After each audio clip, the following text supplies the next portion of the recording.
నమస్కారం ఘంటారావానికి స్వాగతం. ముందుగా ప్రధాన అంశాలు. లగచర్ల దాడి కేసు సూత్రధారులపై పోలీసుల దృష్టి. అదనపు డీజీపీ స్థాయి అధికారితో విచారణ కమిటీ ఏర్పాటు.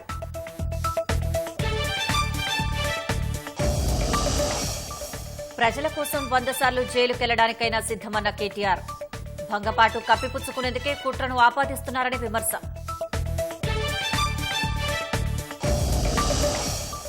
మోదీ అమిత్ షాలపై సీఈసీకి కాంగ్రెస్ ఫిర్యాదు. ఎన్నికల ప్రచారాల్లో దురుద్దేశ తప్పుడు వ్యాఖ్యలు చేశారని ఆరోపణ.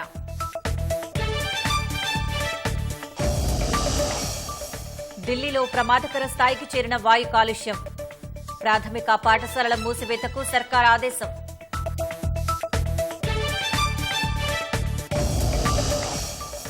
కార్తీక పౌర్ణమి వేళ భక్తులతో కిక్కిరిసిన శైవ క్షేత్రాలు. తెల్లవారుజాము నుంచే మొక్కులు తీర్చుకుంటున్న భక్తులు.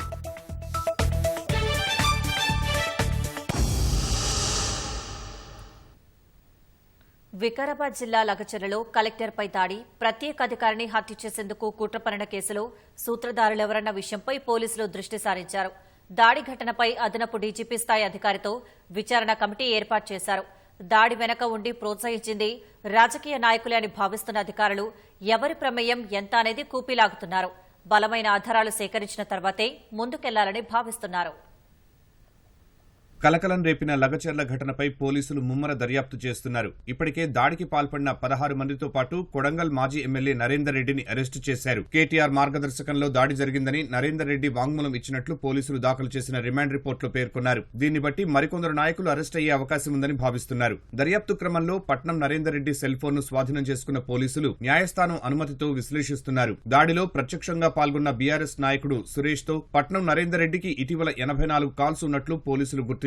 తాజాగా కేటీఆర్ తో నరేందర్ రెడ్డి జరిపిన సంభాషణల వివరాలు తెలుసుకునే ప్రయత్నం చేస్తున్నారు. వాట్సాప్, వాయిస్ చాటింగ్ తదితర ఆధారాలు సేకరించడంపై దృష్టి సారించారు. లగచర్ల ఉదంతానికి ముందు నుంచే వ్యూహం రచించినట్లు పోలీసులు అనుమానిస్తున్నారు. ఘటన తరువాత చేపట్టిన దర్యాప్తులో పలు ఆసక్తికరమైన అంశాలు వెల్లడైనట్లు సమాచారం. రైతుల ముసుగులో ఉన్న కొందరు కారంపొడి, రాళ్లు సిద్దం చేసి పెట్టుకున్నారని భావిస్తున్నారు. ముందుగా ఏర్పాటు చేసిన సమావేశం స్థలం వద్ద భారీ బందోబస్తు ఉండడంతో ఇక్కడ ఏమీ చేయలేమని గ్రహించి అధికారులను గ్రామంలోకి పిలిపించారని పోలీసుల విచారణలో వెల్లడైనట్టు తెలుస్తోంది. ప్రజాభిప్రాయ సేకరణ గురించి కొద్ది రోజులుగా చుట్టుపక్కల గ్రామాల్లో చర్చ జరుగుతోందని, దాంతో అధికారులపై దాడికి ముందుగానే సిద్దమైనట్లు భావిస్తున్నారు. భూసేకరణకు వ్యతిరేకంగా గ్రామస్తులను ఎవరో కావాలని రెచ్చగొడుతున్నారని, వారెవరో తెలియాలంటే అరెస్టైన వారిని ప్రశ్నించాల్సి ఉంటుందని భావిస్తున్నారు. కస్టడీతో పాటు పరారీలో ఉన్న వారిని పట్టుకుని విచారిస్తే అసలు సూత్రధారులు ఎవరో తెలిసే అవకాశం ఉందని, ఈ క్రమంలో కేసు మరో మలుపు తిరుగుతుందని భావిస్తున్నారు. ఘటనలో కీలక నిందితుడు సురేష్ ఆచూకీ లేకుండా పోయాడు. 3 రోజుల నుంచి పోలీసులు గాలిస్తున్నా జాడలేకపోయింది. దాడి తర్వాత తలెత్తే పరిణామాలను ఊహించి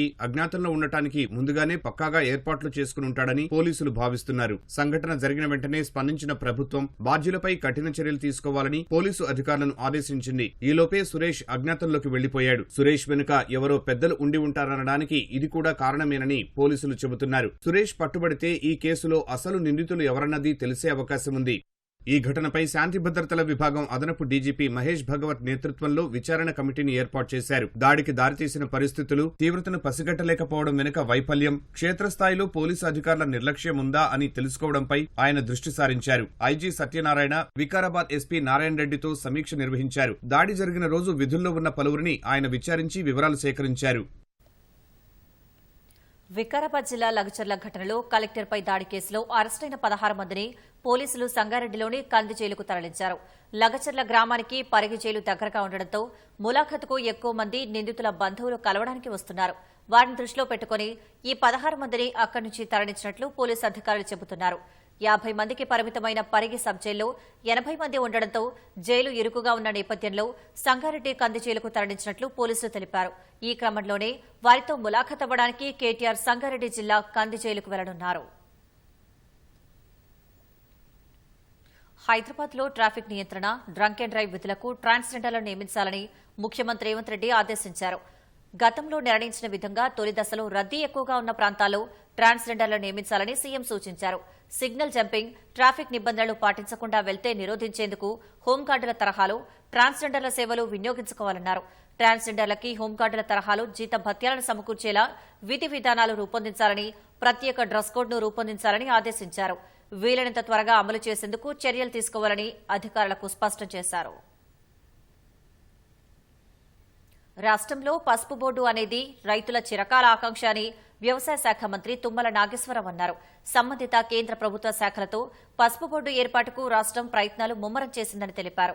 గతేడాది అక్టోబర్లో ప్రధాని ప్రకటించిన జాతీయ పసుపు బోర్డును నిజామాబాద్ జిల్లాలో ఏర్పాటు చేయాలని కేంద్ర ప్రభుత్వాన్ని లేఖ ద్వారా కోరామన్నారు. భద్రాద్రి కొత్తగూడెంలో ప్రాంతీయ కొబ్బరి అభివృద్ది మండలి ఏర్పాటు చేయాలని లేఖ ద్వారా కోరినట్లు తెలిపారు. కొబ్బరి తోటల నిర్వహణలో రైతులకు మెళకువలు నేర్పడంతో పాటు విలువ ఆధారిత ఉత్పత్తులు, నాణ్యమైన కొబ్బరి ఉత్పత్తి, నూతన వంగడాలు అందించడానికి అవకాశం ఏర్పడుతుందన్నారు. త్వరలో పామాయిల్ సాగులో తెలంగాణను దేశంలో అగ్రస్థానంలో నిలబెట్టడానికి ప్రభుత్వం కృషి చేస్తుందన్నారు. రాష్ట్రంలో పెద్ద ఎత్తున ఆయిల్ పామ్ తోటల విస్తరణ జరుగుతున్నందున ప్రాంతీయ ఆయిల్ పామ్ పరిశోధన కేంద్రం ఏర్పాటు చేయాలని కేంద్రాన్ని లేఖ ద్వారా కోరారు. రాష్ట్రంలో సెంటర్ ఆఫ్ ఎక్సలెన్స్ రీజనల్ కేంద్రాన్ని ఏర్పాటు చేయాలని ఐటీ పరిశ్రమల మంత్రి దుద్దిళ్ల శ్రీధర్ బాబు కేంద్ర ప్రభుత్వాన్ని డిమాండ్ చేశారు. నాయకత్వ శిక్షణ, పరిశోధన, స్కిల్ డెవలప్మెంట్ ట్రైనర్లకు శిక్షణనిచ్చే ఈ కేంద్రం వల్ల తెలంగాణకు ప్రయోజనం చేకూరుతుందన్నారు. హైదరాబాద్లో స్కిల్ యూనివర్సిటీని ఏర్పాటు చేస్తున్నందున ఎక్సలెన్స్ సెంటర్ వల్ల యువతకు మేలు జరుగుతుందని వెల్లడించారు. హెచ్ఏసీసీలో నిర్వహిస్తున్న ఇండియన్ గేమ్ డెవలపర్స్ కాన్ఫరెన్స్ ను తమిళనాడు ఐటీ మంత్రి పళనివేల్ త్యాగరాజన్తో కలిసి పరిశీలించారు. ముంబై తరహాలో రాష్ట్రానికి ఒక కేంద్రాన్ని కేటాయించాలని ఆయన కోరారు. భూదాన్ భూములంటూ ఆర్డీఓ ఇచ్చిన ఉత్తర్వులను అప్పిలేట్ ట్రైబ్యునల్ అథారిటీ హోదాలో ధృవీకరించిన వ్యక్తే రంగారెడ్డి జిల్లా కలెక్టర్గా వారసత్వ ధృవీకరణ పత్రం జారీ చేయడంపై హైకోర్టు ఆశ్చర్యం వ్యక్తం చేసింది. గత కలెక్టర్పై ఇప్పటికే పలు కేసులు ఎదుర్కొంటున్నట్లు పత్రికల్లో కథనాలు చూశామని, నిజాం కూడా భూదాన్ భూములను అలా కట్టబెట్టలేదని వ్యాఖ్యానించింది. భూములను దివానీ, సర్వే కార్డ్స్, పట్టాలు ఇలా 3 రకాలుగా గుర్తించిన నిజాంను అభినందించాలని వ్యాఖ్యానించింది. అధికారులపై ఆరోపణలు ఉన్నప్పుడు వాటిపై వారు కోర్టుకు సమాధానం చెప్పాల్సిందేనని చెప్పుకొచ్చింది. ఈ మేరకు సుప్రీంకోర్టు రాజ్యాంగ ధర్మాసనం సయ్యద్ యాకూబ్ కేసులో స్పష్టం చేసిందని ప్రస్తావించింది. భూదాన్ భూముల రక్షణకు అధికారులు చర్యలు తీసుకోకపోవడంపై అసంతృప్తి వ్యక్తం చేసింది. పేదల కోసం రామచంద్రారెడ్డి 300 ఎకరాలను ఇవ్వగా అమ్ముకుని తినేశారని వ్యాఖ్యానించింది. తెలంగాణలో పేదలకు భూములిచ్చిన ఎందరో గొప్పవాళ్లున్నారని గుర్తు చేసింది. భూదాన్ భూముల రక్షణలో గత బోర్డుతో సహా అధికారులు విఫలమయ్యారంటూ అసహనం వ్యక్తం చేసింది. ప్రస్తుత కేసులో 10 ఎకరాల భూమి భూదాన్ బోర్డుకు చెందిందని ధృవీకరించాక వారసత్వ ధృవీకరణ పత్రం ఎలా జారీ చేస్తారో కౌంటర్ దాఖలు చేయాలంటూ రెవెన్యూ శాఖ ముఖ్య కార్యదర్శి, భూదాన్ యజ్ఞ బోర్డు వ్యక్తిగత హోదాలో గత కలెక్టర్ డి అమోయ్ కుమార్తో పాటు మరో 2 ప్రైవేటు వ్యక్తులకు నోటీసులు జారీ చేసింది. ఈ అంశంపై విచారణ చేపట్టిన జస్టిస్ సివి భాస్కర్ రెడ్డి భూదాన్ భూములపై యథాతథ స్థితిని కొనసాగించాలని మధ్యంతర ఉత్తర్వులు జారీ చేశారు. ఈ వివాదానికి సంబంధించి పూర్తి వివరాలతో కౌంటర్ దాఖలు చేయాలని ఆదేశిస్తూ ప్రతివాదులకు నోటీసులు జారీ చేశారు. విచారణను 28వ తేదీకి వాయిదా వేశారు. సుమారు 6 కోట్లతో వేములవాడ ఆలయ విమాన గోపురానికి బంగారు తాపడం పనులు చేపట్టనున్నట్లు దేవాదాయ శాఖ మంత్రి కొండా సురేఖ వెల్లడించారు. అందుకు 16 కిలోల బంగారం అవసరమని, ఆలయం వద్ద 59 కిలోల బంగారం ఉందని ఈవో వినోద్ వివరించారు. ముఖ్యమంత్రితో చర్చించి బంగారు తాపడం పనులు ప్రారంభిస్తామని మంత్రి సురేఖ హామీ ఇచ్చారు. సచివాలయంలో వేములవాడ ఆలయ అభివృద్దిపై మంత్రులు కొండా సురేఖ, పొన్నం ప్రభాకర్ సమీక్షించారు. వాహనాల పార్కింగ్ కోసం ప్రత్యేక కేంద్రాలు ఏర్పాటు చేయాలన్నారు. ప్రభుత్వ నిధులతో పాటు సీఎస్ఆర్ దాతల విరాళాలు సేకరించేలా కార్యాచరణను అమలు చేయాలని చెప్పారు. పారిశుద్ధ్య నిర్వహణకు అత్యంత ప్రాధాన్యత ఇవ్వాలని నిర్దేశించారు. మాస్టర్ ప్లాన్లో వేద పాఠశాల, బిల్వవనాన్ని 2 ఎకరాల్లో విస్తరించనున్నట్లు అధికారులు మంత్రులకు వివరించారు. విద్యార్థులు ఆధ్యాత్మిక వాతావరణంలో నేర్చుకునేలా శాస్త్ర ప్రమాణాలతో వేద పాఠశాలను నిర్వహించాలని తెలిపారు. మొక్కులు చెల్లించేవారు ఇతర భక్తులకు వేర్వేరు ధర్మగుండాలుండేలా చూడాలని సూచించారు. ఆలయ అభివృద్ది, భూసేకరణపై సమగ్ర నివేదికను సమర్పించాలని దేవాదాయ శాఖ ముఖ్య కార్యదర్శి శైలజ రామయ్యను ఆదేశించారు. ఆలయ ప్రాశస్త్యం, భక్తుల మనోభావాలకు ఇబ్బంది లేకుండా అభివృద్ది పనులు చేపట్టాలని సూచించారు. దేవాలయం వద్ద ఉన్న వెండితో ఉత్సవమూర్తుల విగ్రహాలు తయారు చేయాలని మంత్రులు సూచించారు. ఎంతమంది భక్తులు వచ్చినా ఆకలి తీర్చేలా అన్నదాన సత్రాన్ని విస్తరించాలని మంత్రి పొన్నం ప్రభాకర్ తెలిపారు. కరీంనగర్ జిల్లా శాతవాహన అర్బన్ డెవలప్మెంట్ అథారిటీ 2041 నాటి జనాభాకు అనుగుణంగా మాస్టర్ ప్లాన్ రూపొందించేందుకు సిద్దమైంది. Collector Pamela Satpathy, SUDA chairman Komatireddy Narender Reddy పలు అంశాలపై చర్చించారు. డీడీఎఫ్ కన్సల్టెన్సీ ఢిల్లీ వారు 2041 మాస్టర్ ప్లాన్పై ప్రజెంటేషన్ ఇచ్చి మార్పులు చేర్పులకు వివిధ శాఖల నుంచి సలహాలు, సూచనలు ఇవ్వాలని కోరారు. తుది మాస్టర్ ప్లాన్ సిద్దం చేసి త్వరలో ప్రభుత్వానికి ప్రతిపాదనలు పంపించనున్నట్లు పేర్కొన్నారు. రెసిడెన్షియల్, కమర్షియల్, ఇండస్ట్రియల్ జోన్ల విభజన, నేషనల్ హైవే, జాతీయ రహదారి తదితర అంశాలపై చర్చించారు. ఇప్పటి వరకు సుడా పరిధిలో కరీంనగర్ కార్పొరేషన్తో పాటు కొత్తపల్లి మున్సిపాలిటీ ఉండగా ఇప్పుడు కొత్తగా హుజూరాబాద్, చొప్పదండి, జమ్మికుంట మున్సిపాలిటీలు 147 గ్రామాలు వస్తాయని సుడా చైర్మన్ నరేందర్ రెడ్డి పేర్కొన్నారు. ఇదే క్రమంలో మున్సిపల్ కార్యాలయంలో టౌన్ ప్లానింగ్ అధికారితో కలిసి డ్రాఫ్ట్ మ్యాప్ను మేయర్ సునీల్ రావు పరిశీలించారు. త్వరలో జరగబోయే ప్రజాభిప్రాయ సేకరణ సమావేశంలో ప్రజాప్రతినిధులు, స్టేక్ హోల్డర్స్తో చర్చలు జరిపి ప్రతిపాదనలు పంపనున్నట్లు మేయర్ సునీల్ రావు వివరించారు. ఏర్పడినటువంటి మాస్టర్ ప్లాన్ సంబంధించి అనేక రకాలుగా కరీంనగర్లో అనేక రకాలుగా ల్యాండ్ యూజ్లు పెట్టుకొని అగ్రికల్చర్ ల్యాండ్ యూజ్ అని, రెసిడెన్షియల్ ల్యాండ్ యూజ్ అని, కమర్షియల్ ల్యాండ్ యూజ్ అని, ఇంకా ఇతరత్ర కూడా అనేక రకాలుగా కూడా డివిజన్ చేయడం వల్ల ప్రజలకు చాలా ఇబ్బందులు ఏర్పడ్డాయి. ఆ ఇబ్బందులు భవిష్యత్తులో ఉండద్దని చెప్పేసి ప్రజలు వారి స్థలంలో ఏది నిర్మించాలనుకుంటే అది నిర్మించుకునే విధంగా, ఆ విధంగా వారికి అధికారికంగా అనుమతులు వచ్చే విధంగా మరి మేము మాస్టర్ ప్లాన్ రూపొందించి తెచ్చే ప్రయత్నంలో దాదాపుగా సఫలీకృతమైనాం. ధాన్యం కొనుగోలు చేయాలంటూ రాష్ట్రంలో పలుచోట్ల రైతులు నిరసన తెలిపారు. నిర్మల్ జిల్లా ఆర్లీ ఎక్స్ రోడ్డు వద్ద జాతీయ రహదారిపై అబ్దుల్లాపూర్ రైతులు రాస్తారోకో చేపట్టారు. సూర్యాపేట జిల్లా చిల్లేపల్లి వద్ద కోదాడ, జడ్చర్ల జాతీయ రహదారిపై ధాన్యం కొనుగోలు కోసం టోకెన్లు ఇవ్వడంతో భారీగా ట్రాఫిక్ జామ్ అయింది. సంగారెడ్డి జిల్లా ఇస్మాయిల్ ఖాన్పేటలో ధాన్యం కొనుగోలు కేంద్రాన్ని కలెక్టర్ క్రాంతి పరిశీలించారు. సకాలంలో రైతులకు డబ్బులు జమ చేయాలని ఆదేశించారు. కరీంనగర్ జిల్లాలో ధాన్యం కొనుగోలుపై రైతులు ఎదుర్కొంటున్న సమస్యలపై ఈనాడు, ఈటీవీ ఫోన్ ఇన్ నిర్వహించారు. సిద్దిపేట జిల్లా సిద్దన్నపేటలో ధాన్యం కొనుగోలు కేంద్రాన్ని మాజీ మంత్రి, ఎమ్మెల్యే హరీష్ రావు సందర్శించారు. కొనుగోలు కేంద్రాలు ఆలస్యంగా ప్రారంభించడం గాని, రైస్ మిల్లుల టైఅప్ ఆలస్యంగా జరగడం వల్ల గాని, డబ్బులు త్వరితగతిన ఇవ్వకపోవడం వల్ల సగానికి సగం ధాన్యం దళార్ల పాలైపోయింది. అంటే 50% వడ్లు మధ్య దళార్లకు రైతులు అమ్ముకొని తీవ్రంగా నష్టపోయారు. 1800, 1900 రూపాయలకు మరి మధ్య దళార్లకు వడ్లు అమ్ముకున్నారు. 2320 మద్దతు ధర ఉంటే 1900కే వడ్లు అమ్ముకుంటే క్వింటాల్ మీద 400 రూపాయలు రైతులకు నష్టం జరిగింది. ఒకవైపేమో 500 బోనస్ ఇస్తున్నా అంటాడు ఈయన. బోనస్ మాట దేవుడికి గాని మద్దతు ధర మీద 400 లోపలికైంది. మహారాష్ట్ర, జార్ఖండ్ ఎన్నికల ప్రచారాల్లో ప్రధాని మోదీ, హోంమంత్రి అమిత్ షాలు పలు తప్పుడు, విభజన, దురుద్దేశపూరిత ప్రకటనలు చేశారని కేంద్ర ఎన్నికల సంఘానికి కాంగ్రెస్ పార్టీ ఫిర్యాదు చేసింది. రాబోయే ఎన్నికల్లో మోదీ, షాలను ఎలాంటి ప్రచారం నిర్వహించకుండా నిషేధించాలని కోరింది. ఈ ఘటనలో బాధ్యులపై క్రిమినల్ కేసులు పెట్టేలా ఆదేశించాలని ఈసీని కాంగ్రెస్ కోరింది. నవంబర్ 8న నాసిక్లో మోదీ చేసిన ప్రచారంలో ఎస్సీ, ఎస్టీ, బీసీలకు కాంగ్రెస్ వ్యతిరేకమని, నిరాధార తప్పుడు వ్యాఖ్యలు చేశారని ఆ పార్టీ ప్రధాన కార్యదర్శి జైరాం రమేష్ ఆరోపించారు. నవంబర్ 12న జార్ఖండ్ ధన్బాద్లో ప్రచారం నిర్వహించిన అమిత్ షా కాంగ్రెస్ పార్టీ ఉగ్రవాదాన్ని ప్రోత్సహిస్తోందని వ్యాఖ్యానించారని జైరాం రమేష్ ఈసీ దృష్టికి తీసుకెళ్లారు. ఎస్సీ, ఎస్టీ, ఓబీసీల రిజర్వేషన్లను తీసేసి వాటిని ఒక మతానికి కాంగ్రెస్ ఇవ్వాలని అనుకుంటోందని షా చెప్పారని తెలిపారు. ఇవన్నీ ఓట్ల కోసం కుల, మత ప్రాతిపదికన ఓటర్లను రెచ్చగొట్టడం, విభజించడం చేశారని ఈసీకి వివరించారు. మోదీ, షా ఎన్నికల చట్టాలను ఉల్లంఘించారని, క్రిమినల్ చట్టం ప్రకారం వారు చేసింది నేరాలని జైరాం ఈసీకి సమర్పించిన మెమోరాండంలో వెల్లడించారు. మహారాష్ట్ర అసెంబ్లీ ఎన్నికల్లో అధికార మహాయుతి కూటమి, ప్రతిపక్ష మహావికాస్ అఘాడీ ఎంవీఏ మధ్య హోరాహోరీ పోటీ జరుగుతోంది.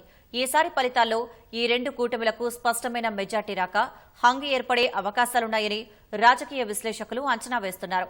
అలాంటప్పుడు రాజ్ ఠాక్రే నేతృత్వంలోని మహారాష్ట్ర నవనిర్మాణ సేన, ఎంఎన్ఎస్, ప్రకాష్ అంబేద్కర్ కు చెందిన వంచిత్ బహుజన్ అఘాడీ, వీబీఏ వంటి చిన్న చిన్న పార్టీలు ప్రభుత్వ ఏర్పాటులో కీలక పాత్ర పోషిస్తాయని చెబుతున్నారు.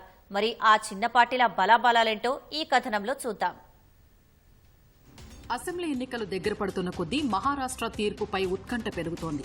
ఈ ఎన్నికల్లో అధికార మహాయుతి కూటమి, ప్రతిపక్ష మహావికాస్ అఘాడీ ఎంవీఏ మధ్య నువ్వా నేనా అన్నట్లు తీవ్ర పోటీ నెలకొంది. 288 సీట్లు ఉన్న మహారాష్ట్రలో ఈ నెల 20న పోలింగ్ జరగనుంది. ఈ నెల 23న ఎన్నికల ఫలితాలు వెలువడనున్నాయి.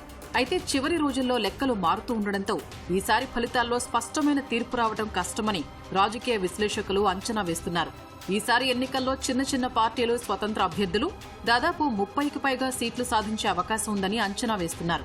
ఈసారి హంగ్ ఏర్పడే అవకాశం ఉందని అంటున్నారు. అప్పుడు అధికారం కోసం రెండు ప్రధాన కూటమిలు ఈ చిన్న పార్టీలపై ఆధారపడాల్సి వస్తుందని వెల్లడించారు. ఈసారి ఎన్నికల్లో మహారాష్ట్ర నవనిర్మాణ సేన, MNS, Vanchit Bahujan Aghadi, VBA, MIM వంటి పార్టీలు చక్రం తిప్పే అవకాశాలు ఉన్నాయని విశ్లేషకులు అభిప్రాయపడుతున్నారు.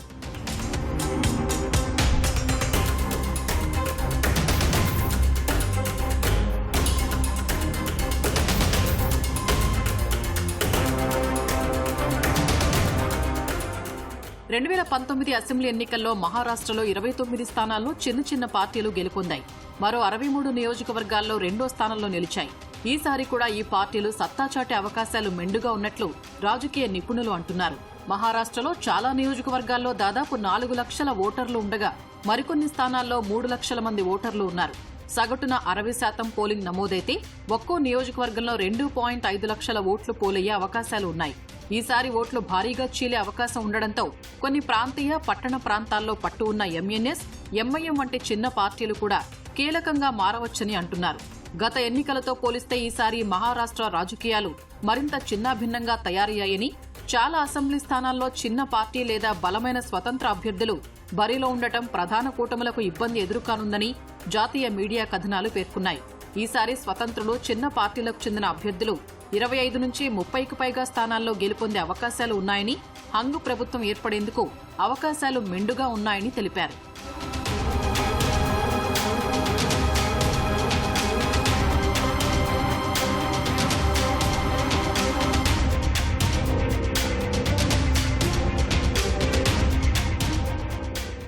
మహాయుతి, ఎంవీఏల తర్వాత రాజ్ ఠాక్రే నేతృత్వంలోని మహారాష్ట్ర నవనిర్మాణ సేన, ఎంఎన్ఎస్ 3వ అతిపెద్ద పార్టీగా ఉంది. రాజధాని ముంబై, దాని శివారు ప్రాంతాల్లో ఎంఎన్ఎస్ తీవ్ర ప్రభావం చూపే అవకాశం ఉంది. ఇక్కడ 2 ప్రధాన కూటములను ఎంఎన్ఎస్ ధీటుగా ఎదుర్కొంటోంది. ముంబైలోని 25 స్థానాల్లో పోటీ చేస్తున్న ఎంఎన్ఎస్ మహారాష్ట్ర వ్యాప్తంగా దాదాపు 36 స్థానాల్లో గట్టి పోటీనిస్తోంది. ఈ 25 ముంబై స్థానాల్లో మహాయుతి నుంచి సిందేసేన 12 స్థానాల్లో, బీజేపీ 10 స్థానాల్లో పోటీ చేస్తున్నాయి. అయితే ఎంఎన్ఎస్ కు బీజేపీ అనుకూల పార్టీగా పేరుండడంతో అధికార కూటమికి కలిసొచ్చే అవకాశం ఉంది. ఎంఎన్ఎస్ అధినేత రాజ్ ఠాక్రే తనయుడు అమిత్ ఠాక్రే పోటీ చేస్తున్న మాహిం నియోజకవర్గంలో సిందేసేన అభ్యర్థికి కాకుండా అమిత్కే బీజేపీ మద్దతు ఇవ్వటం గమనార్హం.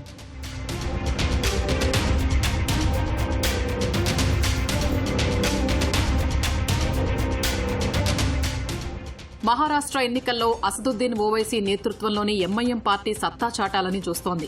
తెలంగాణ కాకుండా ఎంఐఎం ఎక్కువ ప్రభావం చూపేది మహారాష్ట్రలోనే. ప్రధానంగా ఔరంగాబాద్, ముంబై వంటి ప్రాంతాల్లో ముస్లిం ఓటర్లు గణనీయమైన సంఖ్యలో ఉండడంతో అక్కడ ఈ పార్టీ ప్రభావం కనిపిస్తోంది. ప్రతిపక్ష ఎంవీఏ కూటమి ఓటు బ్యాంకు అయిన ముస్లిం ఓట్లను ఎంఐఎం పార్టీ చీల్చే అవకాశం ఉంది. అయితే 2019లో 44 స్థానాల్లో పోటీ చేసిన ఎంఐఎం ఈసారి 16 స్థానాల్లోనే పోటీ చేస్తోంది. తమకు గెలిచే అవకాశాలు ఎక్కువగా ఉన్న నియోజకవర్గాల్లోనే ఎంఐఎం బరిలోకి దిగుతూ ఉండడం ఎంవీఏపై తీవ్ర ప్రభావం చూపనుంది. రేపటి రోజున హంగు ప్రభుత్వం ఏర్పడే పరిస్థితి వస్తే అప్పుడు తాము కింగ్ మేకర్ గా ఉండొచ్చని ఎంఐఎం నేతలు భావిస్తున్నారు. ఈ ఎన్నికల్లో కలిసి పోటీ చేయాలని ఎంవీఏ, ఎంఐఎం ప్రయత్నించినా చర్చలు సఫలం కాకపోవడంతో పొత్తు కార్యరూపం దాల్చలేదు.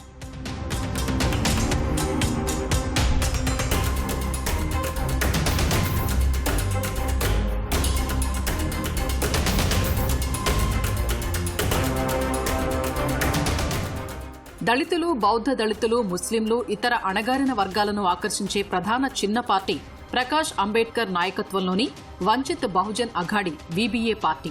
ముంబై, వాద్రా లాంటి ప్రాంతాలు సహా మొత్తం 67 స్థానాల్లో పోటీ చేస్తున్న వీబీఏ అణగారిన వర్గాల ఓట్లను చీల్చే అవకాశం ఉంది. బీఆర్ అంబేడ్కర్ మనవడైన ప్రకాష్ అంబేడ్కర్ ఎంవీఏ కూటమి ఓట్లకు గండిపెట్టే అవకాశం ఉంది. ఇది అధికార మహాయుతికి ప్రయోజనం చేకూర్చే అవకాశం ఉంది. మహారాష్ట్ర జనాభాలో 14% మంది దళితులు, 7% బౌద్ధ దళితులు ఉన్నారు. గత ఎన్నికల్లో విదర్భ, మరాఠ్వాడా వంటి ప్రాంతాల్లో వీబీఏ ప్రభావం చూపింది. 2019 ఎన్నికల్లో దాదాపు 10 సీట్లలో కాంగ్రెస్, ఎన్సీపీ కూటమి అవకాశాలు వీబీఏ దెబ్బతీసింది. 2024 లోక్సభ ఎన్నికల్లో కూడా వీబీఏ కారణంగా మహావికాస్ అఘాడీకి ఎదురుదెబ్బ తగిలింది. అటు ఎన్నికల్లో మరాఠా వర్గానికి రిజర్వేషన్లు కల్పించాలని డిమాండ్ చేస్తూ ఉద్యమం చేపట్టిన సామాజిక కార్యకర్త మనోజ్ జరాంగే పాటిల్ ఓటర్లను ప్రభావితం చేసే అవకాశం ఉంది. తొలుత ఎన్నికల్లో తమ అభ్యర్థుల్ని నిలబెడుతున్నట్లు ప్రకటించిన మనోజ్ జరాంగే పాటిల్ తర్వాత తన నిర్ణయాన్ని మార్చుకున్నారు. అయినా ఈ ఎన్నికల్లో మరాఠ్వాడా వంటి ప్రాంతాల్లో మనోజ్ ప్రభావం చూపే అవకాశం ఉంది. 2024 లోక్సభ ఎన్నికల్లో బీజేపీని ఉప ముఖ్యమంత్రి దేవేంద్ర ఫడ్నవీస్ ను మనోజ్ వ్యతిరేకించడం వల్ల మరాఠ్వాడా అంతటా విదర్భ పశ్చిమ మహారాష్ట్రలోని కొన్ని ప్రాంతాల్లో అధికార మహాయుతి కూటమి ఓడిపోయింది. ఇప్పుడు మరోసారి ఎన్నికలకు ముందు మహారాష్ట్రలో 30% ఉన్న మరాఠాలకు బీజేపీ ద్రోహం చేసిందని మనోజ్ విమర్శలు గుప్పించారు. మరి ఆయన విమర్శలు ఓటర్లలో ఎంతమేర ప్రభావం చూపిస్తాయో చూడాలి. దేశ రాజధానిలో వాయు కాలుష్యాన్ని నియంత్రించేందుకు ఆ ప్రభుత్వం నేటి నుంచి కఠిన నిబంధనలు అమలు చేయనుంది. ఈ ఉదయం 8 గంటల నుంచి గ్రేడెడ్ రెస్పాన్స్ యాక్షన్ ప్లాన్ GRAP3ని అమల్లోకి తేనుంది. పొగమంచు తీవ్రతకు గురువారం పలుచోట్ల రోడ్డు ప్రమాదాలు జరగడం సహా వందలాది విమాన సర్వీసులకు అంతరాయం ఏర్పడింది. ఈ నేపథ్యంలో GRAP3 నిబంధనల ప్రకారం BS3కి చెందిన పెట్రోల్ వాహనాలు, BS4 కేటగిరీకి చెందిన డీజిల్ వాహనాలు ఢిల్లీలోని కాలుష్య ప్రభావిత ప్రాంతాల్లోకి అనుమతించరు. జాతీయ భద్రత, ఆరోగ్య కేంద్రాలు, ప్రజా మౌలిక సదుపాయాల నిర్మాణాలు మినహా మిగిలిన నిర్మాణాలు, కూల్చివేతలపై నిషేధం అమల్లోకి తెచ్చారు.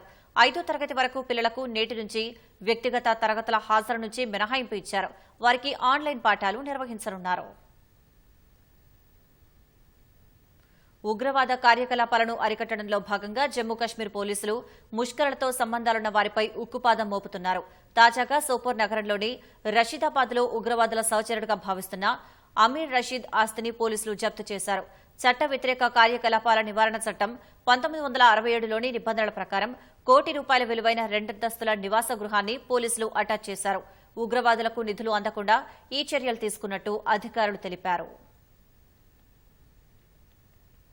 కార్తీక పౌర్ణమి వేళ భాగ్యనగరంలో శైవ క్షేత్రాలు భక్తులతో కిటకిటలాడుతున్నాయి. జంట నగరాల్లోని పలు ఆలయాలకు భక్తులు పోటెత్తారు.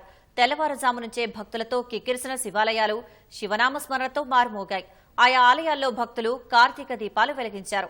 కూకట్పల్లిలో పెద్ద ఎత్తున భక్తులు ఆలయానికి చేరుకుని స్వామివారికి 30,065 ఒత్తులతో దీపాలు వెలిగించారు. బోయిన్పల్లిలోని శివాలయంలో సూర్యోదయానికి ముందు నుంచే దీపాలను వెలిగించి భక్తులు మొక్కులను తీర్చుకున్నారు. లంగర్ హౌస్ ముచ్కుందా నది ఒడ్డున ఉన్న అతి పురాతనమైన రామాలయంలో తెల్లవారుజామున స్వామివారికి రథోత్సవంతో పాటు ప్రత్యేక పూజలు నిర్వహించారు. అనాదిగా వస్తున్న నరకాసురుని బొమ్మను తగలబెట్టారు.